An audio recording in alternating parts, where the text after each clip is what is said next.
एक मुसलमान फकीर मरने को था। किसी ने उससे पूछा, मरते वक्त कि तुमने किससे सीखा ज्ञान? वो मरने पे था। तो लोगों ने उनसे पूछा कि आप तो इतने ज्ञानी हैं, लेकिन आप बताइए कि हर ज्ञानी ने तो किसी न किसी गुरु को तो अपनाया होगा, तो आपने किसे गुरु माना, किससे सीखा ज्ञान इतना? तो उस फकीर ने कहा, बड़ा कठिन है, किस किस का नाम लो। जीवन में एक भी क्षण ऐसा नहीं बीता जब मैंने किसी से कुछ ना सीखा हो। एक बार रास्ते से निकलता था, एक छोटा सा बच्चा हाथ में दिया जलाए हुए कहीं जा रहा था। मैंने उस बच्चे से पूछा कि क्या बेटे, तुम बता सकते हो कि दिए में जो ज्योति है यह कहाँ से आई है? मैंने सोचा था कि छोटा बच्चा है, ऐसा सवाल सुनकर चकित रह जाएगा, उत्तर ना दे पाएगा।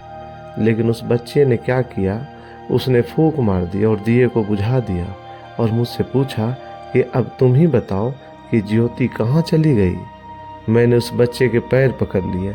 मुझे एक गुरु मिल गया था और जाना कि छोटे बच्चे के प्रति भी यह भाव लेना कि वह छोटा है गलत है। वहाँ भी कुछ रहस्यपूर्ण मौजूद हुआ है, वहाँ भी कुछ जन्मा है। केवल उम्र में पीछे होने से उसे छोटा मान लेना भूल है। मेरे पास कोई उत्तर न था। तब मैंने जाना कि जो मैंने पूछा था वह बड़ा अज्ञान पूर्वक था। और तब मैंने जाना कि जहाँ तक इस प्रश्न के उत्तर का संबंध है, मैं भी उतना ही बच्चा हूँ जितना वह बच्चा है। मेरे बुजुर्ग होने का भ्रम टूट जाना एक अद्भुत शिक्षा थी जो एक छोटे से बच्चे ने मुझे दी थी। वह मेरा गुरु हो गया था।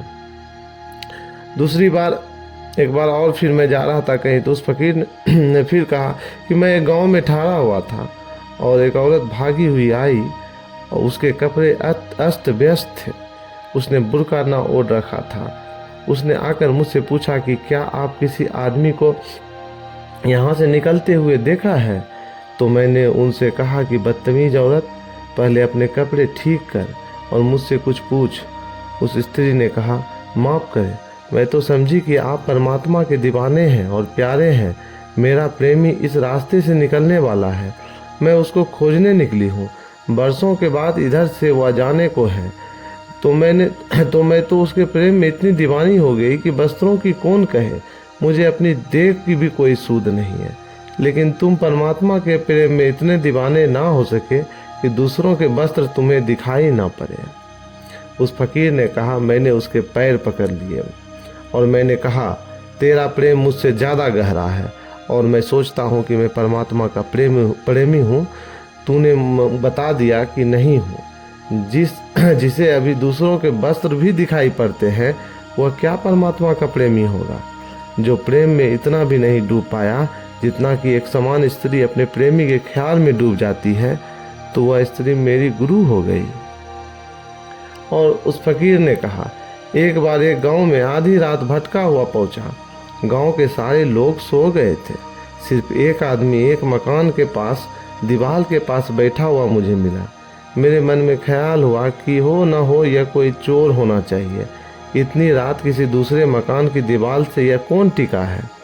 मेरे मन में यह सवाल उठा कि कोई चोर होना चाहिए। लेकिन उस आदमी ने मुझे पूछा, राहगीर भटक गए हो? चलो कृपा करो मेरे घर पर ठहर जाओ। अब तो रात गहरी हो गई और सरायों के दरवाजे भी बंद हो चुके हैं। वह मुझे अपने घर ले गया और मुझे सुलाकर उसने कहा कि मैं अब जाऊं, रात्रि को मेरा व्यवसाय चलता है।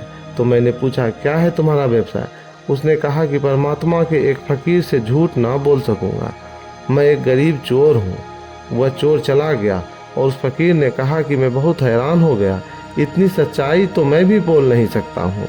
मेरे मन में भी कितनी बार चोरी के ख्याल नहीं उठे होंगे। बहुत से बार मेरे मन में भी चोरी के ख्याल उठे और मेरे मन ने भी कौन कौन सी बुराइयां नहीं पाली है, लेकिन मैंने कभी किसी को नहीं कही। इतना सरल तो मैं भी ना था जितना वह चोर था। और रात जब पूरी बीत गई तो वह चोर वापस लौटा। धीरे धीरे कदमों से घर के भीतर प्रवेश किया ताकि मेरी नींद ना खुल जाए। मैंने उससे पूछा, कुछ मिला, कुछ लाए? उस चोर ने कहा, नहीं, लेकिन कल फिर कोशिश करेंगे। वह खुश था, निराश नहीं था। फिर 30 दिन में उसके घर में रहा मेहमान बनकर। वह 30 दिन ही घर के बाहर रोज रात को गया और हर रोज़ खाली हाथ लौटा।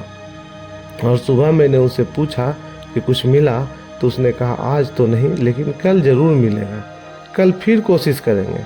फिर 1 महीने के बाद मैं चला आया, और जब मैं परमात्मा की खोज में गहरा डूबने लगा और परमात्मा का मुझे कोई कोर किनारा ना मिलता था, और मैं थक जाता था और हताश हो जाता था और सोचने लगता था कि छोड़ दूँ सब कुछ, खोज को भी छोड़ दूँ, तब मुझे उस चोर का ख्याल आता था जो रोज़ खाली हाथ लौटा लेकिन कभी भी निराश ना हुआ।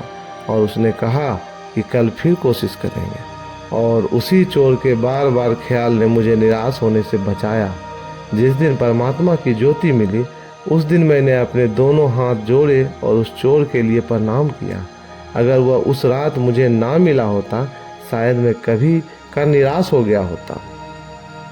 ऐसे उस फकीर ने बहुत सी बातें कही जिससे उसने सीखा था। जिंदगी चारों तरफ बहुत बड़ी शिक्षा है, जिंदगी चारों तरफ बहुत बड़ा सत्य है, जिंदगी चारों तरफ रोज रोज खड़ी है द्वार पर। हमारी आंखें बंद है और हम पूछते हैं कि चलो कहीं तीर्थ स्थान पे, वहाँ ईश्वर मिलेंगे। और हम पूछते हैं किसके चरण पकड़े, किसको गुरु बनाए। और ज़िंदगी चारों तरफ खड़ी है सब कुछ लुटा देने को, सब खोल देने को, और उसके प्रति हमारी आंखें बंद हैं और हृदय बंद है। तो मैं नहीं कहता कि कहीं पे आप जाके भजन करने कहीं जाएं, वैसा हृदय बनाएं अपने की 24 घंटे से भजन हो जाए। ज़िंदगी में सब कुछ ऐसा है कि जिससे सीखा जा सके, पाया जा सके। ये सृष्टि ही परमात्मा है, ये सृष्टि ही आपको हर चीज़ सिखाती है, लेकिन आप आंख बंद किए हुए हैं मनुष्यों के बनाए गए इस मंदिर, मस्जिद, चर्च, गिरजाघर में जाके आप ईश्वर को ढूंढते हैं। ये मंदिर, मस्जिद, चर्च, गिरजाघर ये आप ही के नज़दीक में बनाए गए दुकान है, बड़ी दुकानें हैं। ये जो छोटी दुकानें होती हैं उसमें आपके घर की ज़रूरतमंद चीज़ें मिलती है, और ये मंदिर, मस्जिद बड़ी दुकानें हैं, आप वहाँ ढूंढने जाते हैं, वहाँ पैसा देते हैं। जबकि ये सृष्टि परमात्मा है, ये आपको हमेशा सब चीज़ सिखाने के लिए तैयार है, लेकिन आप आंख बंद किए हुए हैं।